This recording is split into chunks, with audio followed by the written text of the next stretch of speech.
is Notsam Wrestling. Introducing your host from New York, here is Sam Roberts. Hey everybody, welcome to Notsam Wrestling. What is this, episode 339? Hope everybody's doing well. Happy Monday. Week number 2 of the new WWE season, I guess it were. Of course, it wasn't an eventful week coming off of Wrestlemania, not for the best reasons in the world. So I guess we'll start with the good news. We'll start with the positive, and that's the people getting jobs. 2 new members of the broadcast team added to WWE this week on Monday.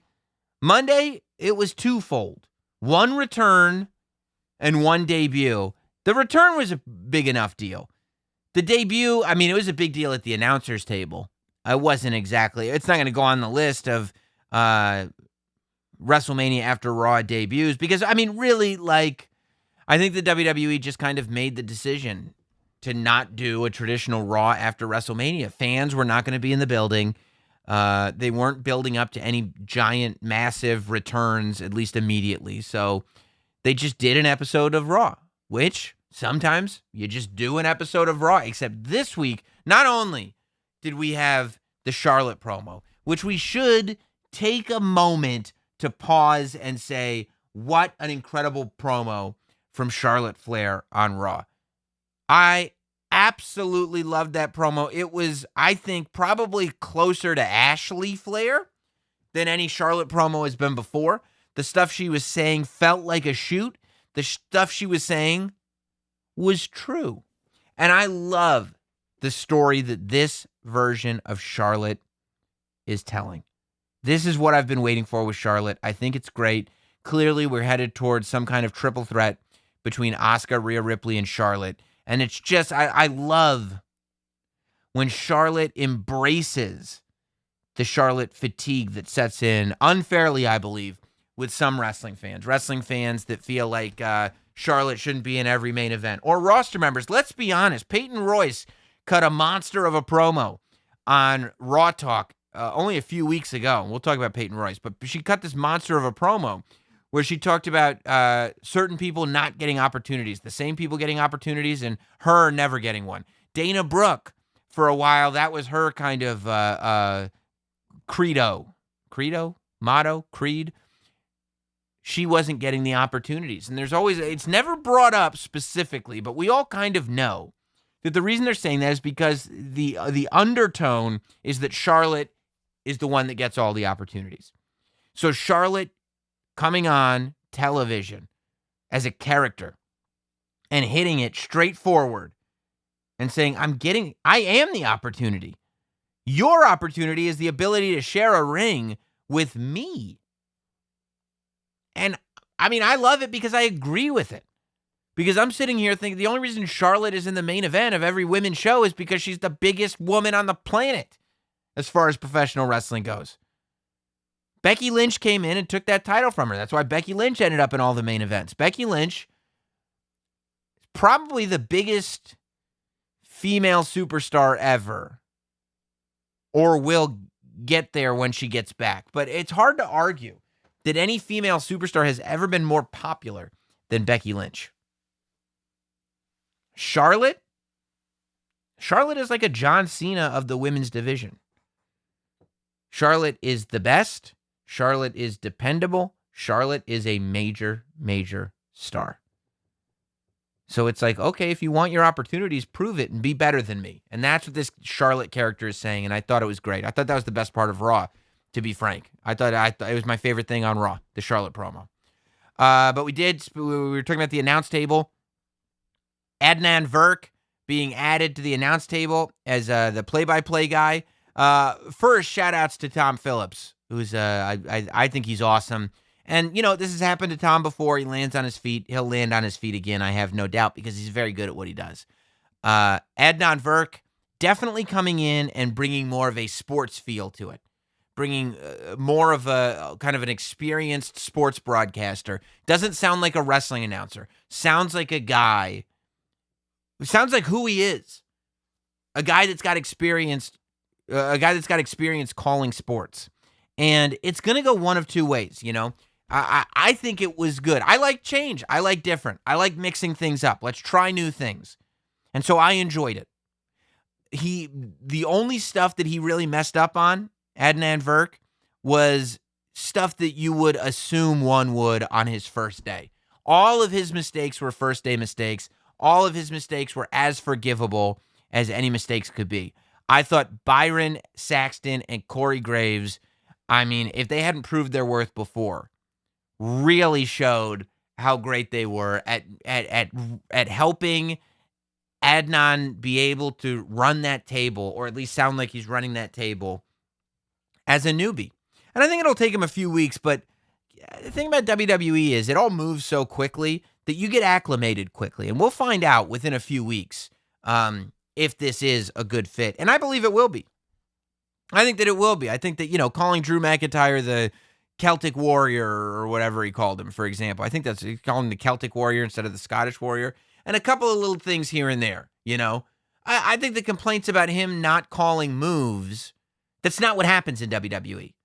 So, I mean, even if he was calling moves, he would probably be asked to stop calling moves. And I'm not against that, to tell you the truth. This is it's the sports entertainment world. I mean, if you do it in a way and I find it entertaining, I'm not anti-move calling, but I'm also not one of these guys that's like you have to call every move. Because I'm way more interested in the announcers telling the stories and telling me what is going on with the storytelling in the match.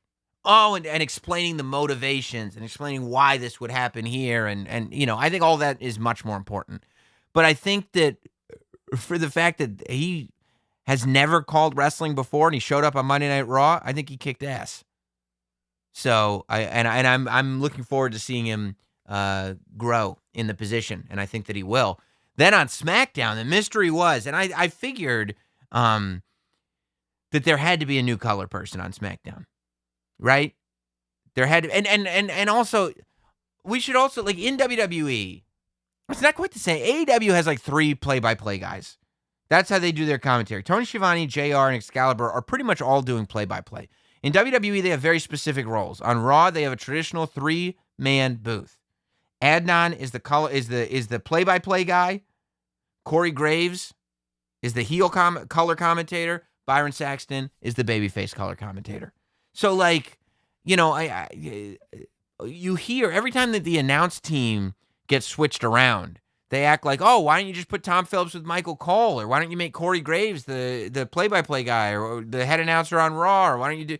And it's like, that's because, like, Samoa Joe, Corey Graves, and Byron Saxton would be 3 color commentary guys, all fighting to get the same thing in, and the show would have 3 guys all trying to do the same thing and would be completely lacking the play-by-play guy. That's how the storytelling is done. And, I mean, you see that in sports, too. That's how there's an analyst and there's play-by-play. There are roles to be filled in commentary. So when Corey Graves showed up on Raw, I thought it was a good move because it's like, Corey Graves is a great, I would never say it to his face, but he's a great color commentator. And I knew, like, if I was starting play-by-play for my first day, I'd want Corey Graves and Byron Saxton on either side of me. You know, and maybe I'm coming from a different perspective than somebody that's just watching on TV because I've been through it a little bit. But you want 2 guys like that by your side. Talk about a security blanket. Just amazing. On SmackDown, they make the big announcement Friday morning that Pat McAfee, who a lot of people were waiting to see, is he going to have another run in NXT? Is he going to show up in the Royal Rumble? Is he going to have a WrestleMania moment? It's interesting because Pat McAfee, just as everybody was like, I love Pat McAfee as a wrestler, switches it up on people again. I love that Pat does this. And he joins the SmackDown commentary booth full time. Pat has done, of course, he did the NXT pre-shows with me. He did 1 episode of SmackDown as color commentator when the plane was delayed or whatever in Saudi. And then he did the 1 match, I think he only did 1 match, for NXT color commentary to build the original Adam Cole, Pat McAfee story. That all the, like, smart wrestling analysts were like, Pat sucked. And then within 2 weeks, they were like, oh, no, I think he's great. I think he's great. Oh, really? Apologize then. So Pat showed up, and he's announced this isn't like a special thing. This isn't a one-off.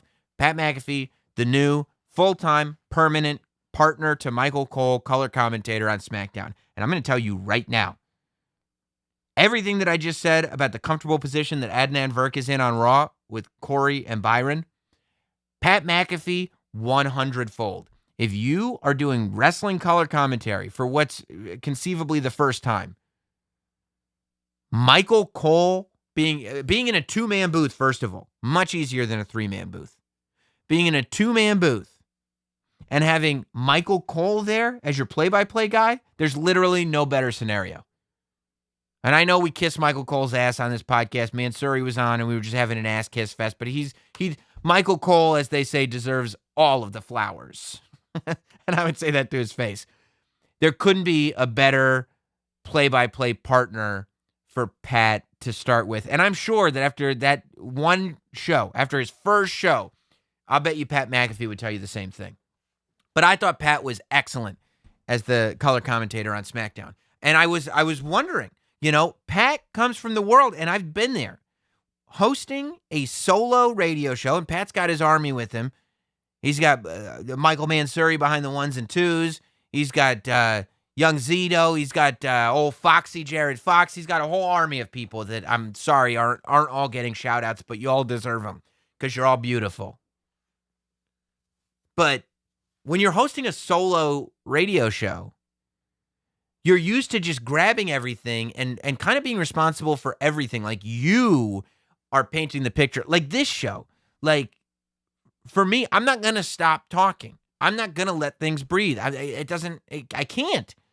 Because otherwise it would sound like this. Nothing. It's boring. We don't do things that way.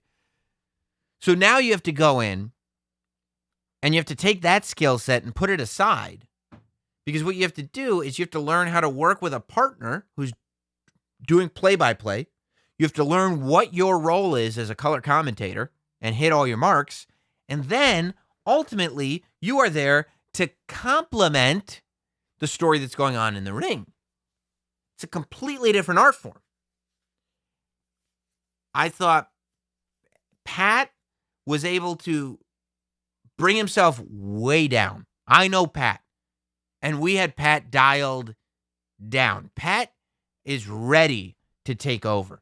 You give Pat a little bit of room, and he will take the thing over. But if you go, this is your role, he'll go, okay, I'm going to perform my role, and I'm going to do it to the fullest. And that's what I thought he did on SmackDown. He did for his first full show as the full-time commentator. He let the stories be the stars, which you can't take for granted. People put themselves over accidentally. He let the stories be the stars. He came across as excited about the stories. He came across as a fan. He came across like he was excited to be there. He put over tag teams. Come on. And he was able to spice in a little bit of heel with a lot of logic. Just a tiny bit of heel, but not to the point where he's burying anybody, He's going to talk about how great Jey Uso is, but then he's going to be like, yeah, but Cesaro's the man too. I just think he did an excellent job, and that's another one that I think that the first episode will sound like the first episode, and that will grow and change. Now, the question that everybody's asking, everybody's heard the story. Pat McAfee shows up to WrestleMania in his costume, which was shorts. Michael Cole, stressed out. It's WrestleMania. He yells at Pat because he said, Pat, you should be wearing pants. This is Pat's first WrestleMania. He doesn't want Vince McMahon to see Pat wearing shorts because Vince McMahon will be like, what the hell is that? Pat takes it personally. And he gets ready to quit WWE because Michael Cole told him to wear pants. Michael Cole, being the consummate professional, sits him down and goes, I understand you don't have pants, son. Sorry that I yelled at you the way that I did, but in the future, maybe bring pants. I think that was the conversation. And all's well that ends well. Everything ends up being cool. So the question is, obviously, we've heard the legends and the folklore about yells coming through the headphones, screams coming through the headphones. Will Pat McAfee be able to withstand being produced. I don't think he'll have a problem being produced. Pat's been produced before. He'll be okay. He's a professional. I don't know if you heard this. He's a professional. And if Vince McMahon, the chairman of the board, has some suggestions for Pat McAfee, I think even the one-time NFL punter of the year will slow down and go, "Yes, sir, Mr. McMahon, sir." And listen to the billionaire who's offering you advice on how to perform in the company that he's taken from a local promotion to a global phenomenon entertainment company. I think Pat will be okay. I think he'll be fine. Don't worry about Pat McAfee. He'll be just fine. And I think that we'll all be better off for it. And I think that Pat's not going to be sculpted into something. They're not looking at Pat McAfee like a project, I don't think. From the very beginning, I saw how high everybody in WWE was on Pat McAfee. I've told the story on Pat's show. My first time in Gorilla, because I don't go anywhere I'm not invited. My first time in Gorilla, it was because Michael Cole asked me to escort Pat to Gorilla so he could introduce him to everybody. After the pre-show, I escorted Pat to Gorilla. I was like, this is it. This is Gorilla in my head. And then Michael Cole goes, "Thanks, Sam." I was like, well, that's my role. That's what I'm here to do. But it's like, what is this? A mystery? What are you trying to figure out why? Oh, we have this professional athlete here who's been to, what's he been to, 2 Super Bowls? Also happens to be hella charismatic. All right, enough kissing Pat McAfee's ass too. I'm sick of it. Enough. He's forget it. Forget it. Forget everything I said. All the nice things that I said, forget him. He did do well, though. First episode of SmackDown. So let's get into some less pleasant news. And that's the releases that came down. How many total came down on Thursday? 1, 2, 3, 4, 5, 6, 7, 8, 9, 10 releases by my count. Some, and I don't know, I don't even want to say it like this. All due respect, some more surprising than others, I'll say. So, I mean, I guess the curse of Sam Roberts is real. Mickie James released after doing the NXT TakeOver pre-show with me. Mickie James released. Mickie James, I think, will be fine, though. Mickie James is a legend. She still can go. She's married to the NWA World's Heavyweight Champion, for God's sake. I'm sure Billy Corgan, despite all his rage, will bring in Mickie James. I think she'd be a pretty strong asset over to the NWA. I mean, I think also, you're looking at AEW. The roster is fairly bloated, but they could definitely use some more women on the roster. I'd like to see Thunder Rosa mix it up with Mickie James. So Mickie James. Chelsea Green was released. Chelsea Green surprised me because, I don't know, I'm a big Chelsea Green fan. She's been on the podcast before. I don't think she ever got an opportunity to not do well. I think she did well when she was in NXT. I told her when I interviewed her alongside Robert Stone that I loved the pink parka that she wore to the ring for the Royal Rumble that she was in. I don't know, man. That's a head scratcher to me a little bit because I think there's a lot of upside with Chelsea Green. She's got a ton of experience, a ton of TV experience. She's done just about everything. I mean, she's one that I would love to see go over to like Ring of Honor and kind of reinvent their women's division. I'd love to see Chelsea Green in Ring of Honor. I'd love to see a lot of these people in Ring of Honor, to tell you the truth. Wesley Blake getting released. Wesley Blake, of course, in NXT, he's partners with Murphy alongside Alexa Bliss, and then became a member of the Forgotten Sons. I think Steve Cutler was released a little while back. Now Wesley Blake is released. Jackson Riker remains. And I don't know. I mean, Wesley Blake's another one. He never really got a chance to make any sort of impact on the main roster. So we'll see what happens. We'll see where he goes. That's the other thing. And I don't know if this is the case for Wesley Blake. It's just an interesting thing that some people end up, not being as active on the wrestling side of things. Now, I will say this. What's a huge benefit to all these people is especially anybody that has like a 3-month non-compete. So they're getting paid. If you have a non-compete, by the way, you're getting paid through your non-compete. So in 3 months, it'll be April, May, then June, then July. It'll be the middle of July. I would imagine this summer we'll see the indies start up again. There is a lot of talent, not only from the wrestlers that got released a year ago, but these as well. Not everybody's going to get scooped up by AEW. Not everybody's going to get scooped up by Ring of Honor. I think you could end up with some very healthy independents coming off of this, and that's really good news for everybody here. Kalisto got released. He'll be doing his Super Lucha things elsewhere. That's a bummer. You know, I always thought Kalisto was really good. I don't know why they broke up the Lucha House Party, to tell you the truth. I felt like they were going to turn him heel, and they never really did anything with him. So Kalisto, I'm sure he'll be able to do well elsewhere. He can work the independents. He could definitely go down to Mexico. I don't think that Kalisto will have any problem whatsoever. Bo Dallas released. I don't think that one's a huge surprise, only because he wasn't getting used. That's not to say that he should have been released. Maybe he should have been used. You know, a lot of people were advocating for a Bo Dallas kind of Fiend meeting of the minds thing going on. I always liked keeping Bo Dallas and the Fiend separate. Like, Bray Wyatt is Bray Wyatt. He's not Wyndham Rotunda. You know, however, I do think, and I said this on Thursday, Not Sam Thursday, when the podcast dropped over at Patreon/Notsam Wrestling for the shills. Bo Dallas is another one that I'd like to see in NWA because of the family ties, because of the tradition. I'd like to see Bo Dallas kind of really own that Rotunda name and kind of restart his career as a Rotunda and show off how good he is at wrestling. I think it could be good. Tucker, another one that I would say is not surprised. Another one that I'm not exactly sure why they broke up Heavy Machinery to begin with. But it seemed like Tucker was losing weight and stuff. Tucker's a big guy. He's a cool dude. You know, he was putting stuff on social media like he was making lemonade because life was giving him lemons. So, you know, I think he'll be okay. I think he'll be one of those guys tearing up the indies in a few months. Mojo Rawley.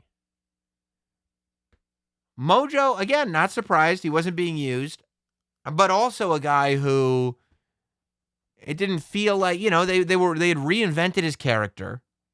They never really went anywhere with the reinvention. Then they pretended they didn't reinvent his character in the build-up to WrestleMania 36 because they just were like, never mind all that stuff with the Luna Vachon makeup and the mirror breaking and stuff like that. I'm best friends with Gronk. So they had him get hype again for Gronk's debut. Then Gronk went back to playing football, which, I mean, what did he go? Win a Super Bowl or something? I don't know what his deal is. But Gronk, even though he got a Mattel action figure, and I don't, ended up not a WWE superstar anymore. So, what does that leave for Mojo? What's he going to go back to the character that he was building and gave up on because of Gronk? I think that what I'm saying is, let's blame Gronk for this. Let's blame Gronk for the fact that this happened to Mojo, 100%. And then to me, by far, the biggest surprises. Chelsea Green, probably my fourth biggest surprise on the list. But these are the big surprises. From third to first biggest surprise. Although it's not really fair to rank them like that because they're all big surprises here. Peyton Royce released. Now, Peyton was being used. Peyton just had a match with Asuka in the build-up to WrestleMania. Peyton was just on Raw Talk delivering that promo. I don't know, man. Like, I guess they weren't big on the Iconics because they broke up the Iconics, but they didn't really do anything with Peyton after they broke up with the Iconics. It seemed like, you know, they tried. Maybe Peyton wasn't happy. I don't know. I'd love to find that out because they tried to do like a tag team with her and Lacey Evans. And like Peyton was tweeting, she'll never have another tag team partner, except Lacey was definitely her tag team partner. But then Lacey stopped being her tag team partner because she started hanging out with Ric Flair. So I don't know what was happening there. But I mean, I love the Iconics together. So to me, I think Billie Kay and Peyton Royce need to remain joined as they explore what the next thing is. And, maybe she'll go to AEW. She's got that connection. Sean Spears, who's either her fiance or husband or whatever, they're in a long-term committed relationship. So he could probably put in a good word. Maybe he could talk to MJF, could talk to Tully Blanchard, could talk to Cody Rhodes, could talk to Tony Khan. I don't know what the chain of command is over there. But maybe they end up there. I don't know. Because Billie Kay also released. Billie Kay was utterly shocking and soul-crushing. I literally sent out a tweet that Billie Kay was perfect at WrestleMania. She was so funny, so entertaining. Now, when releases like this happen, all we as fans know is the story that we know. All we know is what's on TV. All we know is how we react to these people as performers. And while that should be the end-all, be-all, it's just not the end-all, be-all. We never know the full story. And we never know what the explanations might be. Billie Kay is a tough one for me to swallow. Everything she was doing all year, she's been on fire. Every segment she's been in has been good. She's hilarious. I think she should go. Here's what I would do. If I was running Notsam Backyard Wrestling, which we are still looking for some angel investors, because when I do a backyard wrestling league, I do a backyard wrestling league, okay? I'm trying to get some real money and hire some real talent. Because I'm telling you right now, Billie Kay is my authority figure. If I'm on Monday Night Raw right now, Titus O'Neil is the GM. After what I saw at WrestleMania, Titus O'Neil should be an authority figure on Monday Night Raw, period. Whether it's Ring of Honor, whether it's AEW, whether it's Impact Wrestling, make Billie Kay a GM. Make her an authority figure. Change her gimmick a little bit so she's a little less goofy, a little more villainous, but still silly. Money, money, money, money. I'm telling you. Just give that lady a mic and put her in the context of professional wrestling, and she's perfect. Perfect. She's just developed into a talent that I think is pretty special. And she did one time shove a cupcake in my hair. And her and Peyton Royce together ruined multiple suits that I wore to watch-alongs and pre-shows and stuff like that. And I really don't appreciate that. Looking back, I might have been a little bit snide, condescending, and insulting. Maybe I had it coming. I don't know. But I don't appreciate it. However, I still think they're great. And then finally, Samoa Joe. Samoa Joe, I mean, I think that I'm like the rest of you, where it's just like, what? He is a main event level wrestler. He could work as a manager. He can cut a promo. He's great on commentary. He could do anything. I would think that he's got a great mind for wrestling. He could be a booker. He could be a producer. He could do whatever you want, I think. Which leads me to believe he'll also be fine. Like, he's not going to, and I think WWE knows that, but I would love, even candidly, to have a conversation with somebody that just goes, how come, why did you release Samoa Joe? I'm assuming that the release of Samoa Joe was in direct correlation with the hiring of Pat McAfee. So anybody that's upset about Samoa Joe not being in WWE, you should probably take it out on Pat McAfee. I'm kidding. Sometimes people mistake my dry wit and sarcasm for seriousness. But, yeah, man, that's a mystery to me. I don't want to get too much into what I would do with Samoa Joe, because I'm going to be talking about Samoa Joe and some other things with Kaz. Here on Not.